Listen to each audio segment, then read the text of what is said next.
Yeah.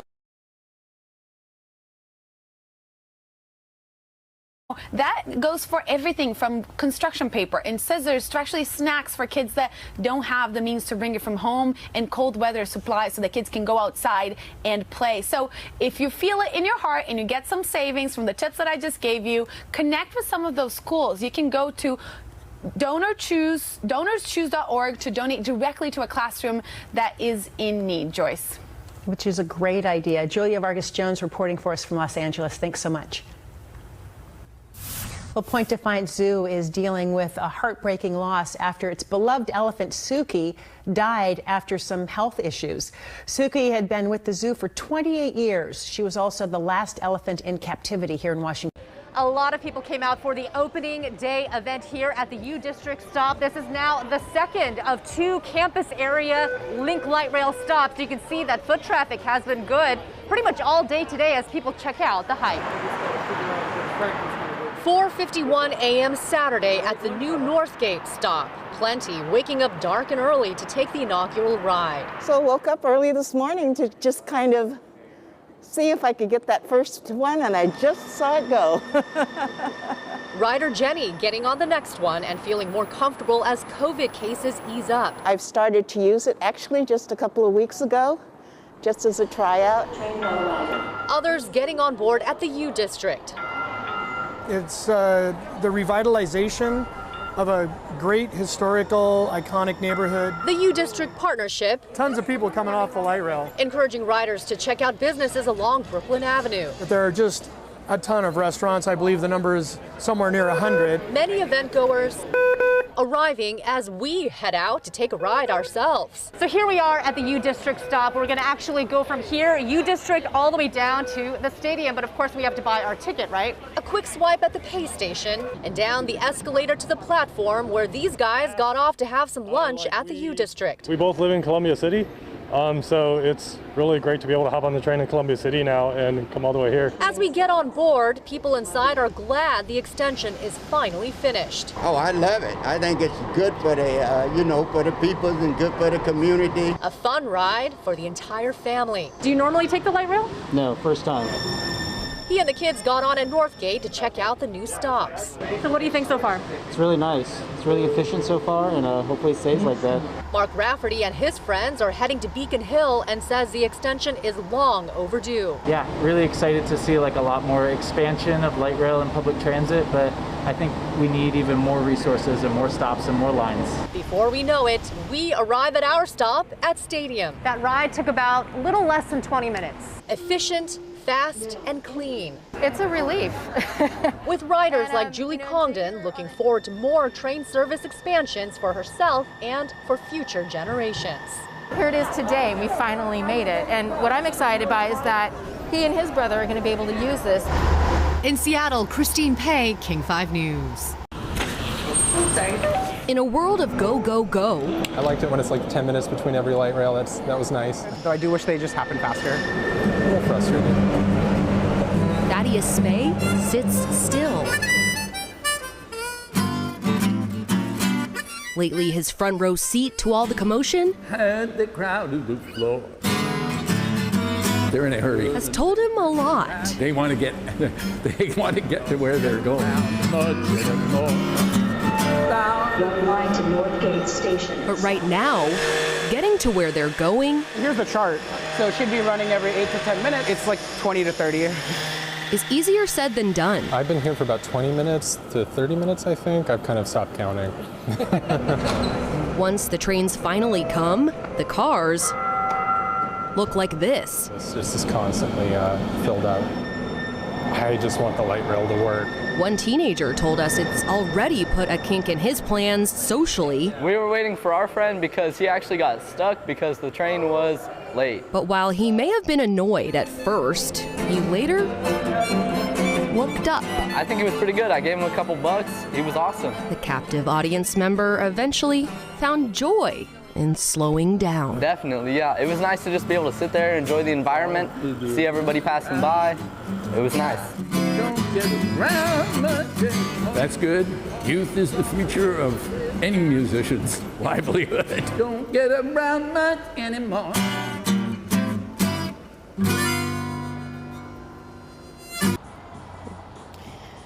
Sound Transit spokesperson says the tracks need to be replaced now before the Linwood Northgate extension opens later this year, because they anticipate a whole lot more people to be relying on the light rail during that time to get in and out of downtown. Reporting live in downtown Seattle, I'm Maddie White, King 5 News.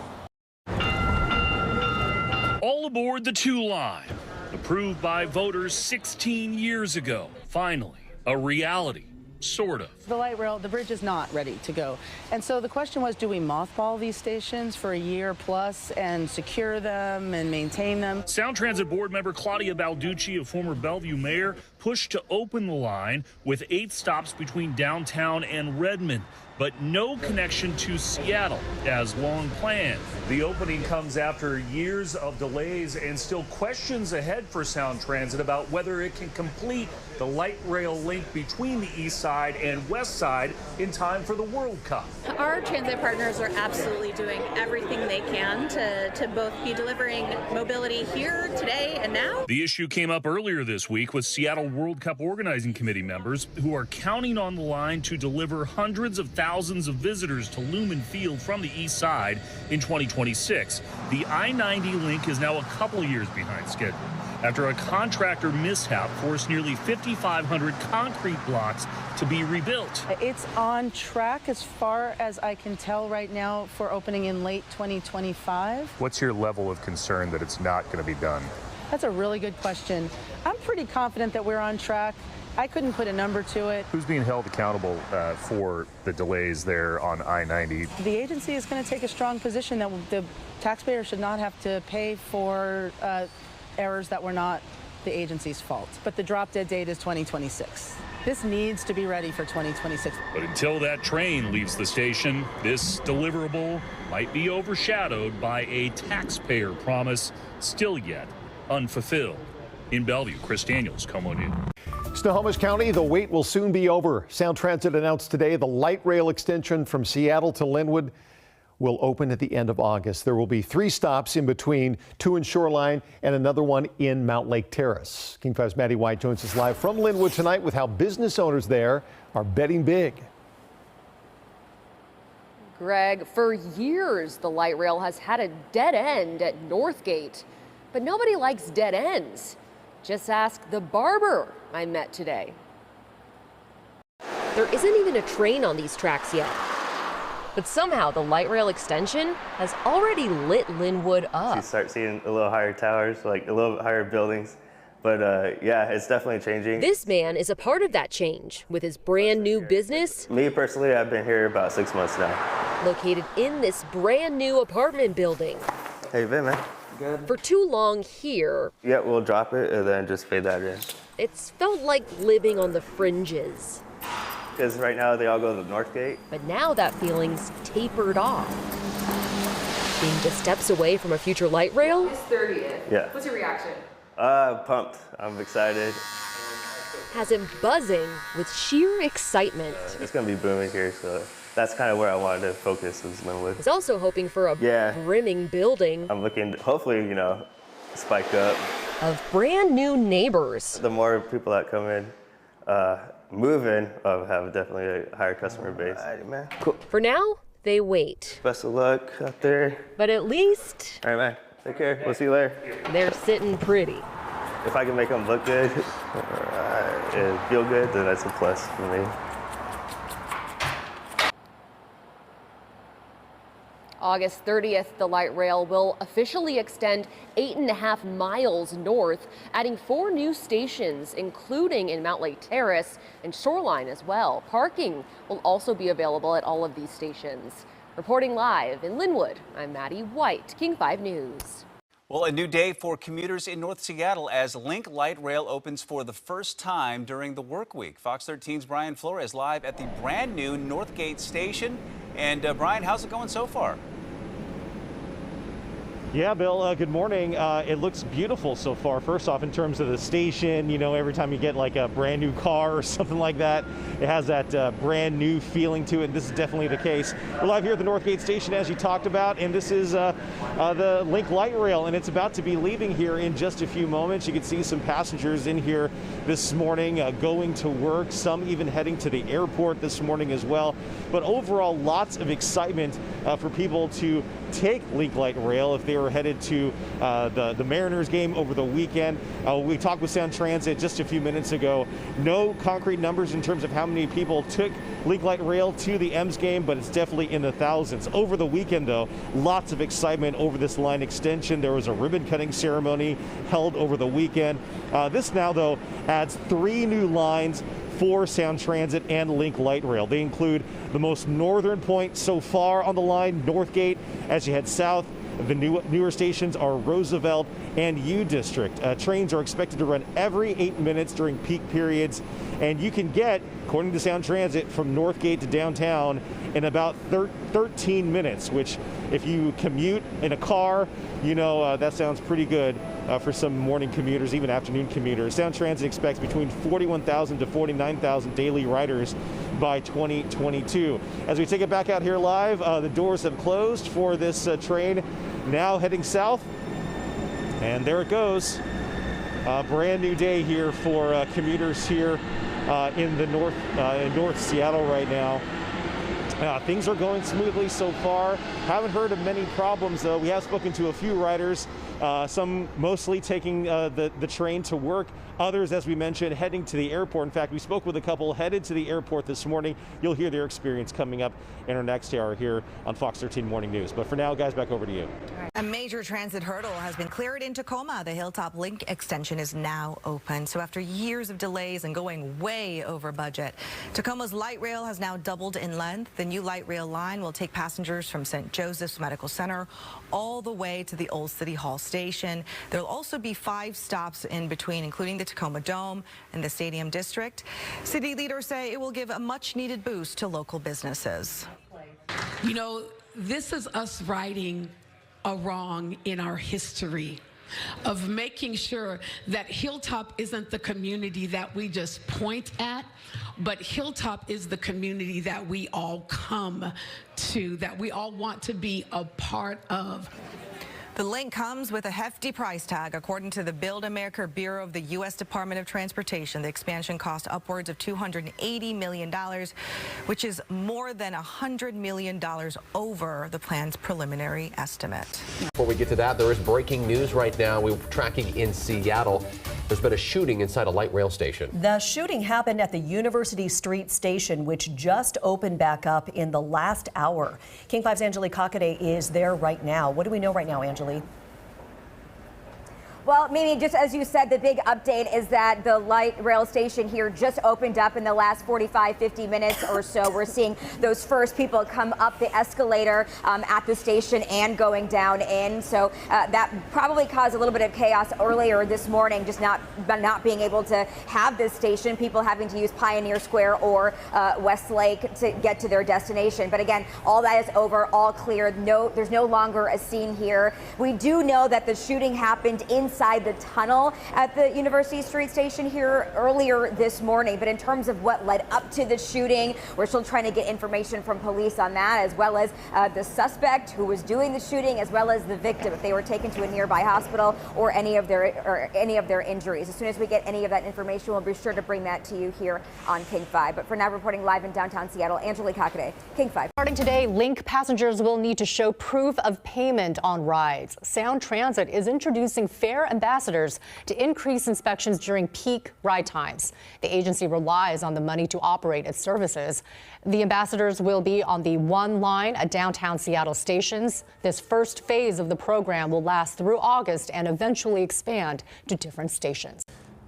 Yeah, Jessica, residents and businesses tell me they've been on edge about this proposed facility for years, and now they're scrambling to figure out what to do next, knowing that they'll have to move out soon.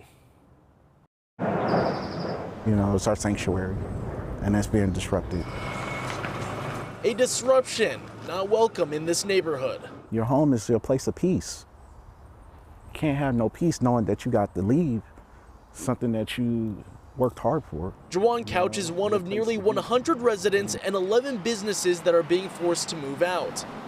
A new Sound Transit light rail maintenance facility will be taking over. The 66-acre lot is located between South 336th Street and South 341st Place. 144 Link light rail trains will be stored, cleaned, and maintained here. Couch says the project is not only uprooting his family, It's our clean and sober house. but the transitional housing nonprofit he runs as well. I don't think that it's fair that they get to disrupt our lives, you know, because they want a new transit facility, you know, especially a transit facility that I pay for out of my taxes. You know, I didn't ask for that to be here. I don't want to go anywhere. Like, this is my spot. Mia Franklin lives 2 blocks south of Couch, where Sound Transit was considering for the facility. And I'm going to chain myself to my house. You're going to have to come. I'm going to have to call the news. You guys are going to have to come hard and heavy because I'm not leaving. And she won't be leaving after Sound Transit decided to go with another option. Like a monkey off my back. There are no words to express the relief you feel because we've been held captive. Sound Transit says the option it selected will result in fewer displacements and will be a less expensive option during the construction process. It's not necessary. Not when it comes to taking people's homes and people's livelihoods. You know, that could never be cost effective. And construction is scheduled to begin later this year. As far as when that facility will open up, the earliest it'll open is in 2029. Jessica? Brady, obviously life-changing for some residents there. Is Sound Transit offering in any way to help out those people that will be forced out? Yeah, Sound Transit says that it plans on offering some sort of compensation for those impacted. It also plans on helping with some moving expenses and other relocation assistance. Jessica? All right, Brady Wakayama reporting from Federal Way. Thank you. And heads up, if you plan to take the light rail tomorrow, scheduled work is taking place, which has shut down the downtown Seattle stations. That means no trains are running between SoDo and Capitol Hill. You will have to get off at those stations and take a shuttle bus between the two. Today, the closures impacted hundreds of people. It's always a conflict of schedule for everybody, but I do think doing it on a weekend, on Saturday, is kind of a little absurd. It's kind of it makes things a little bit more difficult. As people, there's games on Saturdays. You know, there's an influx of businesses to attain to, social businesses to attain to on the weekends. So I think on the weekends it might be a little bit more inconvenient. If you want to avoid getting caught off guard by light rail station closures, you can find all the planned Sound Transit maintenance info on its website. Today, the Seattle City Council is voting on the next steps of the light rail expansion to West Seattle and Ballard. It's a $12 billion project that's been years in the making and will take decades to complete. Kayla Lafferty joins us live in Ballard now with an explanation. Kayla, good morning. Hey, good morning, Mimi. Yeah, $12 billion. It's the largest infrastructure project in city history. That's according to Seattle City Council. But this new project would add 12 miles of light rail track and 13 new station expansions. And in June, City Council heard a presentation from the West Seattle Ballard Link Extension City team who went over the background recommendations, alternatives, and next steps for this massive project.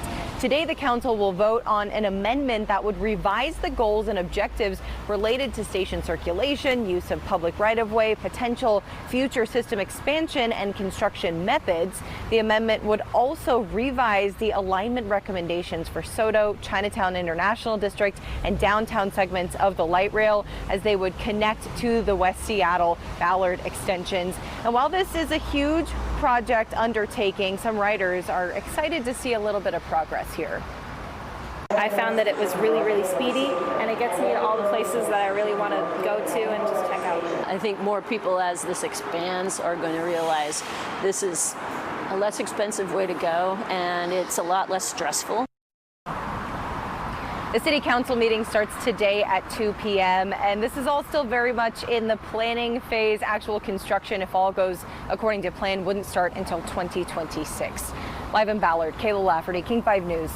A West Seattle group is asking the state legislature to halt expansion of Sound Transit 3 and hold the board accountable for multiple delays. They're calling themselves Smarter Transit and argue Sound Transit has missed deadlines and will waste billions through ST3. KOMO senior reporter Chris Daniels has more on a new petition. And also, Chris, why now? Yeah, Molly, this is all centered around extending light rail to West Seattle, which is in a design phase right now. And the members of this group say it will cause more disruption and financial pain than gain. It is a project that would slice up a peninsula like a knife through butter. A spot that the KOMO 4 drone shows is highly populated and already developed. My livelihood will be impacted, the livelihood of my employees will be impacted, and the livelihoods of the 60 other plus business owners and their employees will be impacted. Laurel Trujillo stood at ground zero for the Sound Transit debate in Jefferson Square to say the current plans for ST3 through West Seattle would eliminate her tasting room and beer garden on Delridge and borders on government waste. Voters aren't getting what Sound Transit promised. The group, calling itself Smarter Transit, is asking the agency to hit the brakes on the $4 billion light rail extension, saying the board has failed to deliver other projects on time and on budget, noting issues in the U District, Federal Way, and Bellevue. Arguing that the link construction will disrupt traffic for 6 to 8 years at a time when ridership has dropped. The petition calls for more bus service instead, and the state legislature to alter Sound Transit Board membership, currently led by King County Executive Dow Constantine. We're pushing for a directly elected Sound Transit Board so that riders like myself can be better represented. Right now, the Sound Transit Board is made up of a bunch of politicians from King, Pearson, Snohomish County, most of whom don't take transit on a regular basis, if ever. So giving more of a voice to the public, especially transit riders, is important. State Senator Marco Elias, who chairs the Senate Transportation Committee, told me today that he believes there is already accountability on this Sound Transit Board, and in his words, the voters expect this important project to be completed. A spokesperson for Sound Transit also noted that voters approved this project back in 2016 and that the board is governed with elected officials from the 3-county area. That's the story for now. Live in Seattle, I'm Chris Daniels, KOMO News. A group of West Seattle business owners are banding together tonight. They're worried that possible light rail service will eventually cause their shops to be knocked down. If that proposal holds true, shop owners fear their businesses are where the new station may be. KOMO's Ryan Sims is live tonight in West Seattle. At least 60 business owners are speaking out tonight. Ryan? That's right, Mary. And this right here is the result. A giant banner, as you see, it's on the side of a tap room that says this block might be demolished. Support local business. Why here? Why now? It is a question that caused this grassroots protest along one of West Seattle's main arterials. It's all about making sure that the businesses are taken care of, and so is the West Seattle area. Well, the so-called Sound Transit 3 project, currently only in the design stage, customers and business owners alike told us West Seattle's very culture is at stake. These businesses are part of the fabric of our lives, and we want to see them survive. They're all here, so my community goes. If the gym goes, that's it. I don't know where I'm going to go. The result, dozens of different businesses currently on equal footing, arguing that Sound Transit 3 will lead to more disruption than actual gain for everyone here. And we just want to make sure it's the best plan to make sure that most businesses survive. And if they don't, at least give them better, some compensation to reopen again. For its part, Sound Transit noted that this project was approved by voters back in 2016 and is governed by elected officials. The current price tag, $4 billion. And when it comes to public transportation instead of light rail service, many people in this area calling for added bus service instead. Coming to you live from West Seattle tonight, Ryan Sims, KOMO. People in the West Seattle community are voicing their frustration with a plan to extend light rail services to that area. It's believed the extension would displace over 60 local businesses. Ryan Sims joins us live tonight. And Ryan, West Seattle business owners rallied against that plan tonight.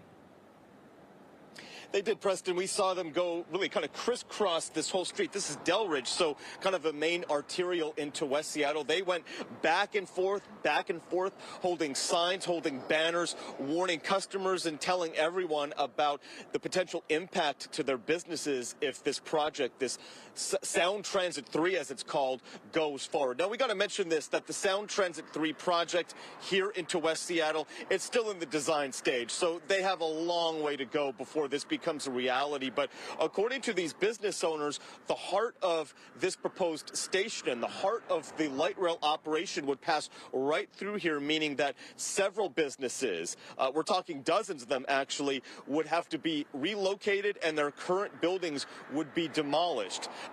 Part of the largest outcry that we saw here today among the march, again, that protest that we saw back and forth, wasn't actually from the business owners, Preston.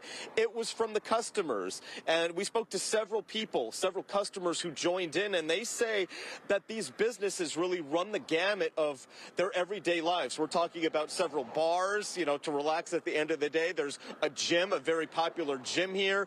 There are dry cleaning businesses. So essentially, these businesses that may be affected going forward represent every kind of facet of people's lives. And we heard from the customers today who said that it was at these establishments where they made some of their best friends. It was at these businesses where they could turn to after a hard day at work, after a trying time in their lives, and they got to know the employees that, in particular at the bar, that might be affected.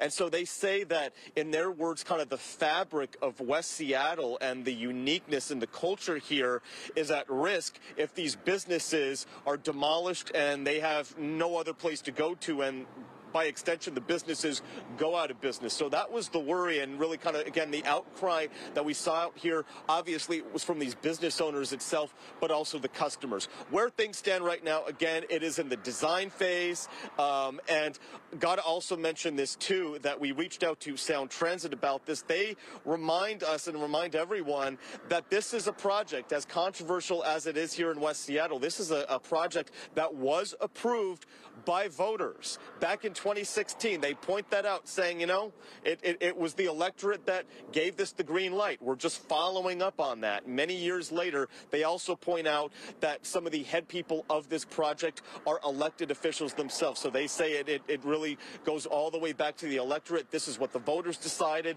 and they're just going along with it, but still a lot of pushback, Preston, to that project and this overall project here in West Seattle. Well, Brian, while this project is still in the design phase, it's definitely costly.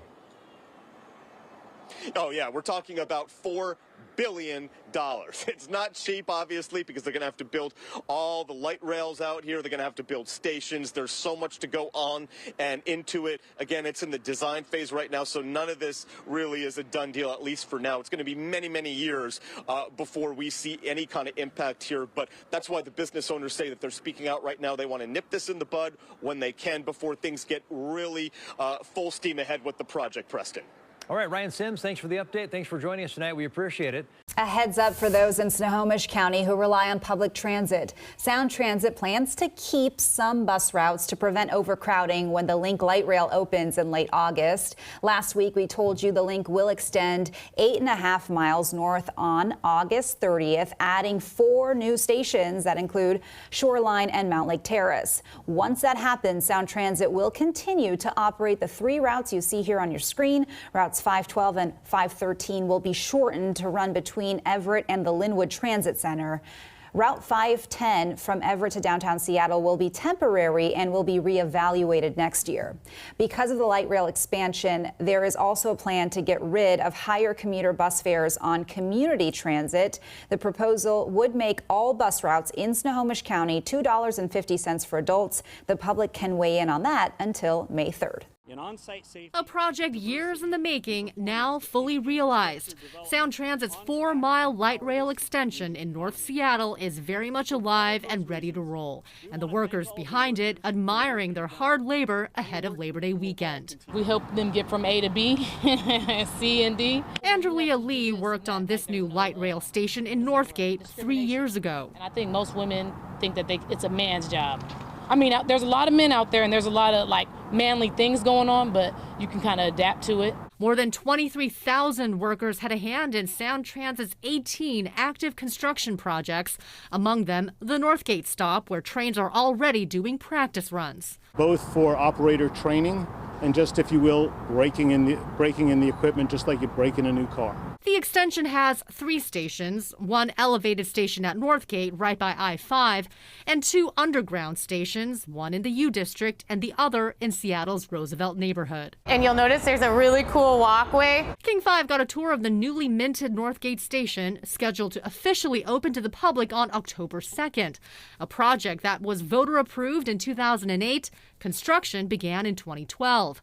Another option for commuters and a potential way to reduce traffic. It's really too early to tell. I mean, I think we're still coming out of the pandemic trough. Ridership is coming back. Traffic is coming back. What is certain is convenience. The Northgate station is located near the Kraken's new training facility and community iceplex and North Seattle College. And for the workers who helped bring it to life, a labor of love. Every time I pass through here or where I worked at before, I'm like, oh my goodness, I built that, or I built this, or I helped them do that. It's kind of nice. A lot of people are really excited about this. We've seen a lot of people who are heading into work, a lot of people with suitcases as well, heading to the airport. So we know that people are excited that this is finally up and running. It started actually this weekend, but this is the first day of the commute through these 3 new stations. And we're actually here with King County Executive Dow Constantine. Thank you so much for being here with us. Can you talk a little bit about the overall impact this is going to have, especially when we think about traffic? Yeah, this is going to have a tremendous impact on people's commutes. So you can choose not to be in traffic. Every single day, all day long, you can get from this point to downtown Seattle in under 14 minutes. You can get to the University District in about 5 minutes. So all the traffic we've struggled with all these years, there will still be traffic, but you don't have to be in it. And that makes a big difference. That is fantastic. I like that. You don't have to be in it. But you also talked about the future stations that we have coming about and how that'll move along a little bit quicker, right? Can you talk about that? So we've been building toward opening lines north to Linwood, east to Redmond, south to Federal Way. And you're going to start to see those opening in rapid succession now. And as we saw with the Montlake station, the University of Washington station, that will quickly transform commutes. People learn to use that rail and they're able to cut a lot of unnecessary commute time out of their day. And you were able to ride it yourself this weekend. How did that go? It went really well. It was a preview ride, so I hope to ride it with the commuters today. But it was so exciting to see the rail that we've worked so hard for all these years to build up and running and ready for service. Thank you so much for joining us this morning. Again, this is the first day of the commute for these 3 new stations, including the one here in Northgate. It's been an exciting morning for a lot of passengers. We'll send it back to you guys. I saw on Twitter that the county executive was handing out donuts to commuters as well. Bonus. Were you handing out donuts to commuters? We were handing out donuts, and I think they're just about all gone now. I admonished people not to get sticky fingers on the trains. They're brand new trains. Oh, but you saved a few for me, right? You told us. One for you. That's it. Okay, there's one for me. All right, thank you. That's what I need to know. I'll split it with Louie behind the camera. There we go. Back to you guys. Well deserved. Yeah, the train cars have that new train car smell, so you wouldn't want to get the jelly donut, sticker. No, that's not good. Okay. Thank you, Kira. City forecasts predict that the population here in Linwood is going to double by the year 2035. So a lot of the construction that you're seeing right now, the light rail, all the apartments, condominiums that are going up, and here on 196th Street Southwest is all setting the city up for that growth. So right now, about 35,000 cars can drive on 196th Street a day. Post-construction, that will allow for another 5,000 to 10,000 cars a day. That's about a 25% increase. Now, part of the original goal when construction started 2 years ago was to widen the roads and put in a median to force drivers to make those U-turns at the light. I spoke to Linwood City engineer this week. He says this area was prone to accidents, drivers darting out of businesses trying to make a left turn, and they've seen similar grids in Shoreline, down in SeaTac, actually reduce the number of crashes. He says he understands construction can be frustrating, but it's necessary for Linwood to be able to accommodate more people using its resources. It's being changed from that commercial to what they call mixed use. And now we'll have more apartments and eventually condominiums and that type of thing. So it's people living here working here and playing here. Now, also part of the project includes environmental upgrades to stormwater and retention quality, increasing sidewalk space, and some aesthetics as well, like moving all those power lines underground. And now that we're in the home stretch, people here are going to start seeing some planting, final paving this summer. And I'm told the project is on schedule to be completed by this fall. But a little bit of bad news. A big project was just funded to build a bridge over I-5 just a little east of where we are now. That's going to be starting in about a year. For now, reporting live here in Linwood, Angelique Hockaday, King 5 News. I know before construction is finished and it's getting better, there's a lot of pain and a lot of businesses probably impacted by this huge project. Have you talked to any of the owners of these businesses? How are they coping with all this? Yeah, Mimi, I did talk to several businesses here, managers, owners, and while they didn't say if this construction here is hurting their bottom line, of course, they say it's frustrating, but they also compliment the construction workers, saying they're doing the best that they can, working as fast as they can. The city also tells me they're working with businesses throughout this project. Anytime there's an issue that comes up, they're working together to try to solve it. It's also worth noting that part of this construction includes improving the driveways into all of these businesses here. So the hope is that it looks nicer, easier for people to get in and out of businesses, and safer. Yeah, so the people who oppose the plan to go through a certain area of town were able to go to the Sound Transit Board meeting and tell them that. And the major concern is if they bring a light rail tunnel underneath 5th Avenue, it'll destroy their neighborhood. At Chonghua Hall, this group of respected elders, part of the Chinatown International District community, are making their voices heard. This is the third Chinatown. There is nowhere else for us to go. Betty Lau with Transit Equity for All points to Sound Transit plans which would run a tunnel underneath 4th Avenue, the CID's edge, or 5th Avenue, which is the heart of Chinatown International District. Too many historic buildings would be destroyed. Opposition to proposed plans were clear at Thursday's Sound Transit Board meeting. For Betty and the elders who attended, 4th Avenue is where they'd like Sound Transit to do its work. 4th Avenue is the best for the new station because it has the most direct connections close to other transit modes and is the easiest to coordinate with the city's other major infrastructure projects. Rochelle Cunningham with Sound Transit says they're taking all comments into consideration. I think what we've been doing is providing lots and lots of opportunity for community members to tell us what they think. We've engaged with them throughout a very extensive further studies period. We had workshops, we've had online meetings, we've had in-person meetings, we've had briefings. So every opportunity to help people understand and to hear what they want. This is more or less our last stand at preserving a history, a culture. Sound Transit says they are thankful for all the input they have received, some of which that they've put inside of their plans, and a final decision isn't expected until next year. Live in the CID, Cornelius Hawker, King 5 News. Gondolas are not feasible in the West Seattle corridor. That from a study conducted by Sound Transit presented this afternoon. Among the reasons, gondolas would not directly serve as many regional destinations, as they could also be difficult to expand beyond West Seattle. Sound Transit also added it's not authorized to use tax revenue to construct a gondola system. Because voters approved light rail as part of ST3, new voter approval would likely be required to change the high-capacity mode for West Seattle. A local group called West Seattle Skylink initially proposed the gondola system as an alternative to the light rail expansion, citing lesser costs and a quicker timeline to getting it up and running. Anticipation building for this moment that will change the way people get around in Snohomish County.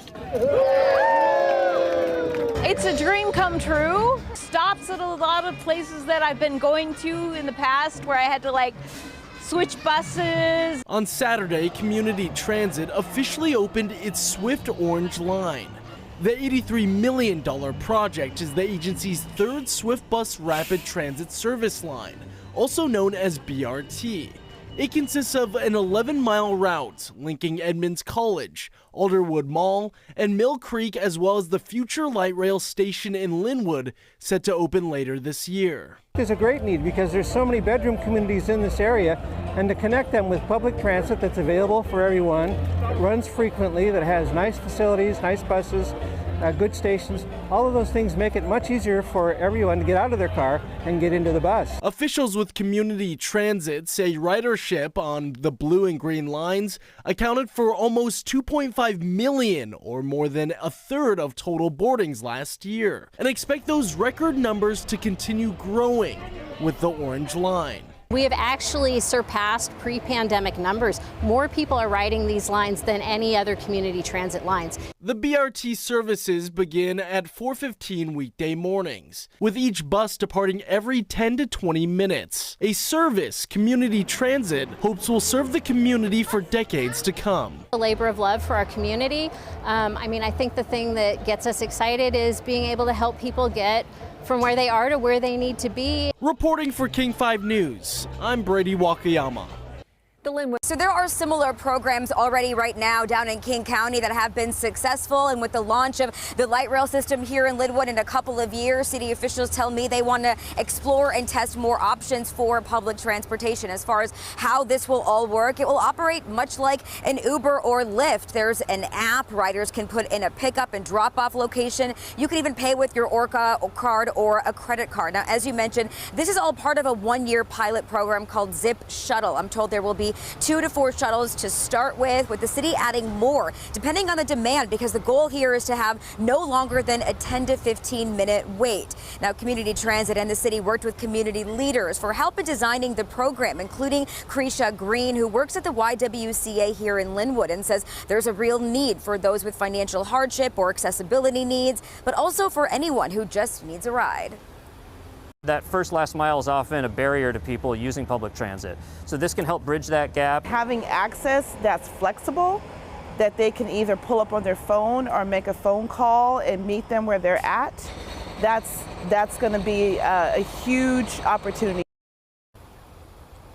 Now, some things to keep in mind. The service starts today and will run from 5 a.m. to 10 p.m. daily. Adult fares are $2.50 and under, and of course, children 18 and under are free. I'm also told some of the measurements for success here will be ridership, the demand, how many people use the service, and as well as if it makes economic sense for the city. The city told me that they will be evaluating throughout the year, but the hope is to continue this past the one-year pilot and then also to maybe expand to other cities here in Snohomish County. We're now reporting live in Linwood, Angelique Hockaday, King 5 News. It's as easy as swiping your Orca card to catch a ride on the link. Now Sound Transit is cracking down on people who don't pay. I think it's a good idea that everybody pays for their ride. I like to pay for it every time, so I believe everybody else should pay for it every time. Sound Transit says fare ambassadors will be on the platforms and on the trains making sure passengers have paid. Officials said only 55% of riders are currently paying, causing thousands of dollars of revenue to be lost. Direction, the workers, and they're going to continue railroad all the way to Linwood and past Everett. How are they going to build it if we don't have if we don't pay? Sound Transit says this is phase 1 of their fair paid zone inspections, which was approved back in 2022 by board members. Officials say they depend on the revenue to operate. Right now, it's only happening along the one line at downtown stations, including Northgate, University District, and Roosevelt. Daily commuters like Fancy Glimpf tells me sometimes it's hard paying for her fare and wishes more could be done to lower prices. I think they should give people that pay tabs maybe an Orca card with a rate that's lower than the people that don't. Meanwhile, others say there are other solutions to get people to pay for their rides.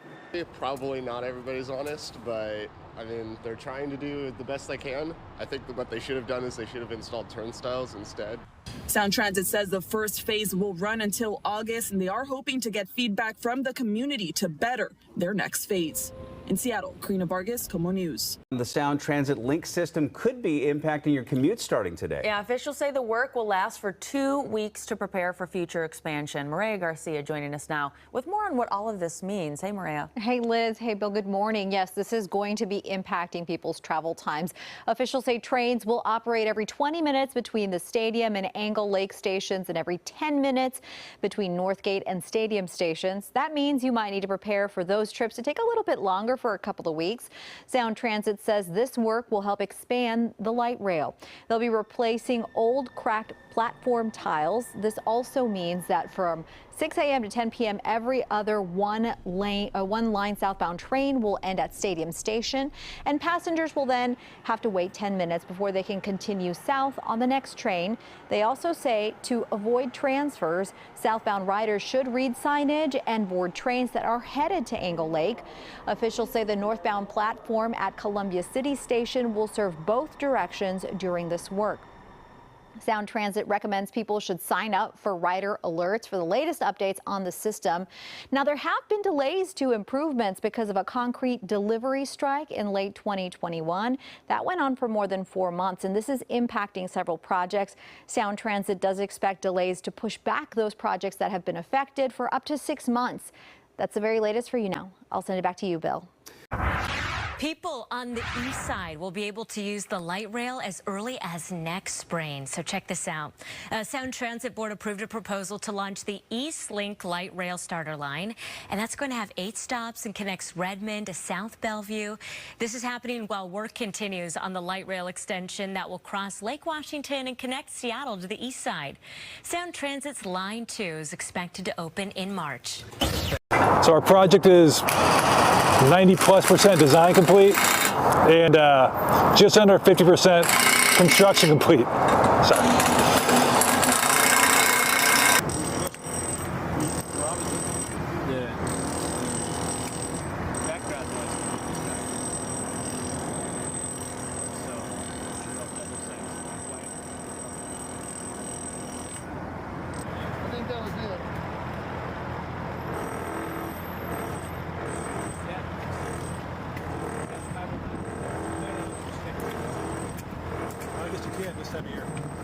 Now we're at the Kent Des Moines station. It's one of 3 stations on the Federal Way Link Extension project. It's a 7.8-mile project starting at Angle Lake and ending at the Federal Way Transit Center. It's the first southern project for Sound Transit and it's scheduled to open in December of 2024. The project has 7.8 miles of elevated and accurate guideway track.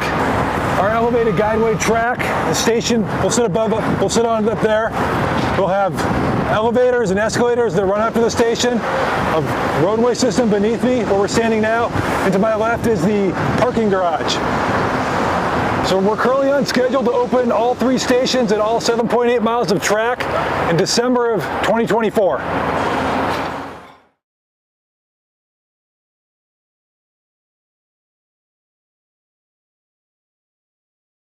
Good morning to you from the light rail. I want to show you, this is what people in West Seattle and Ballard received in their mailboxes, alerting them of the upcoming community meetings. As you know, this light rail already runs from the University of Washington to Angle Lake, but Ballard and West Seattle are next. I want to take you to some video. West Seattle's light rail extension will be 4.7 miles of new service from downtown Seattle to the Alaskan Junction neighborhood. That would be 5 light rail stations on the new West Seattle route, scheduled to open for service in 2030. As for Ballard, the plan is for that extension to open in 2035. There would be 9 stations on 7 miles of light rail service that would be built out beginning in the International District and going all the way to Market Street in Ballard. All of these plans subject to change. Sound Transit really wants to hear what you think so that they can come up with a firm plan in the next year. So beginning tonight, there's a community meeting in West Seattle. It's going to be at the Alki Masonic Center. That's starting at 6:30. And you can see that there's also one in Ballard on Thursday. That's at the Leif Erikson Lodge.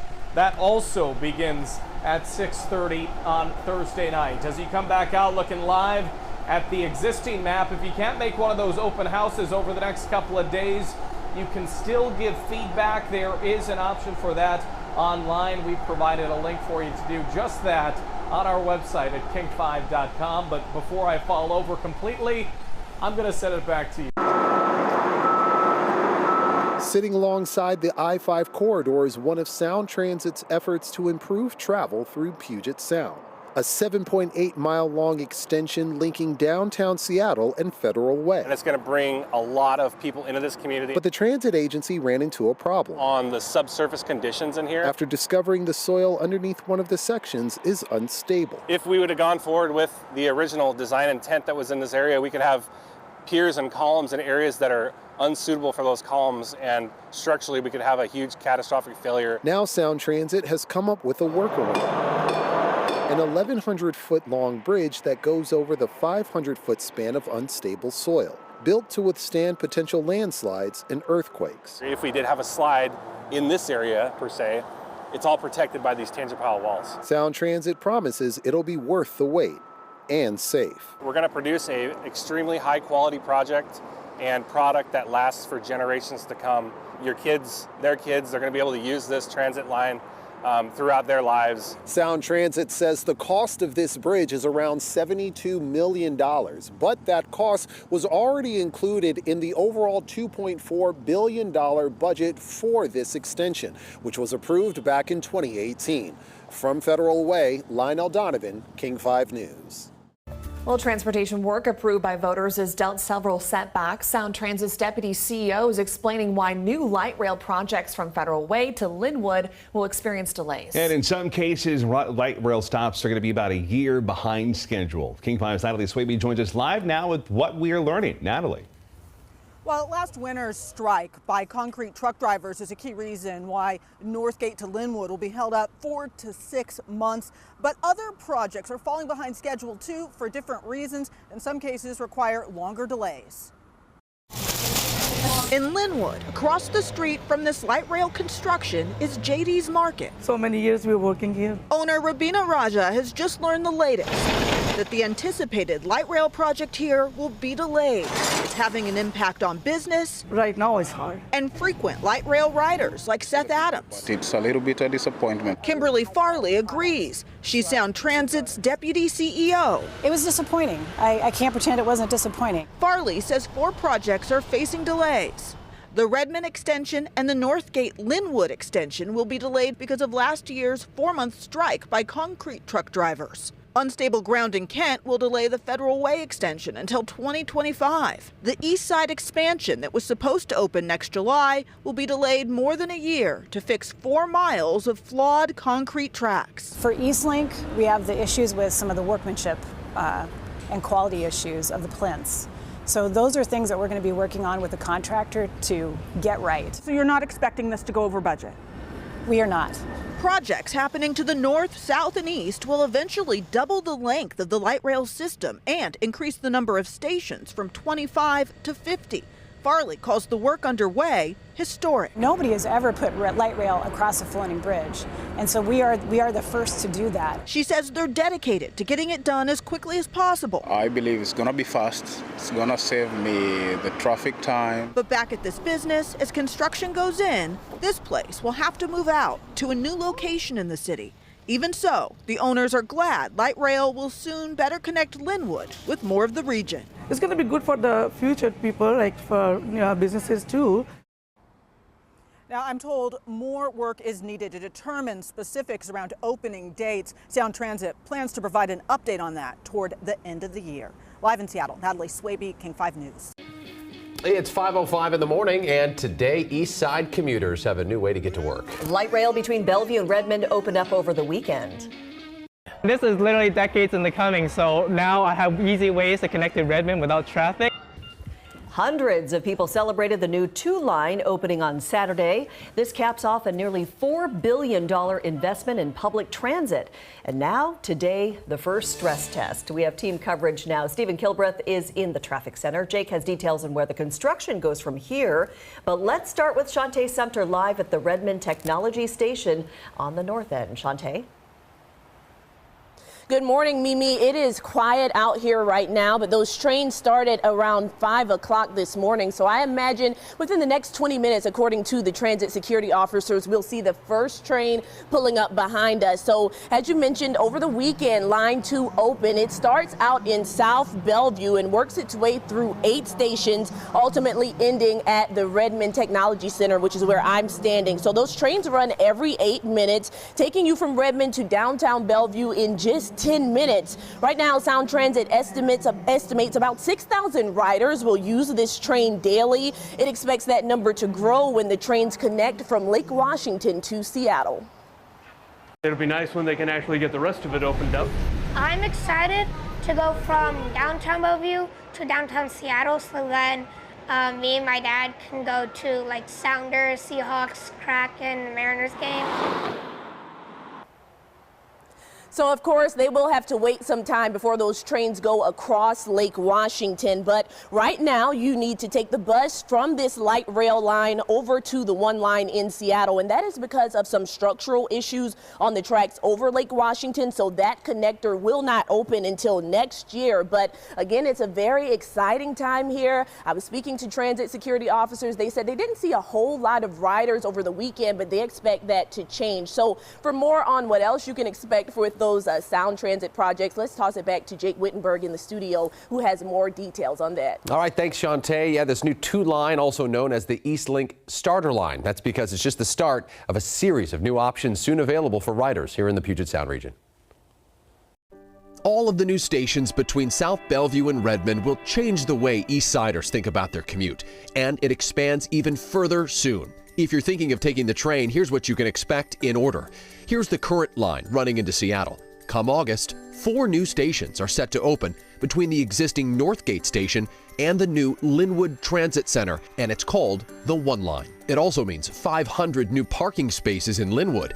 After that comes an extension of the 2 line that's now open. Additional stations will be open out to Marymore Village and downtown Redmond early next year. That's expected to boost ridership immensely. Then after that, for the first time, light rail will connect Bellevue and Seattle across Lake Washington. The long overdue East Link I-90 connection will open to riders in late 2025. A grand finale to Sound Transit's ST2 build-out that taxpayers approved all the way back in 2008. And then the train tracks expand to the Tacoma Dome, maybe expected to open sometime around the year 2030, and to downtown Everett in 2036. I could legitimately be a grandfather by then.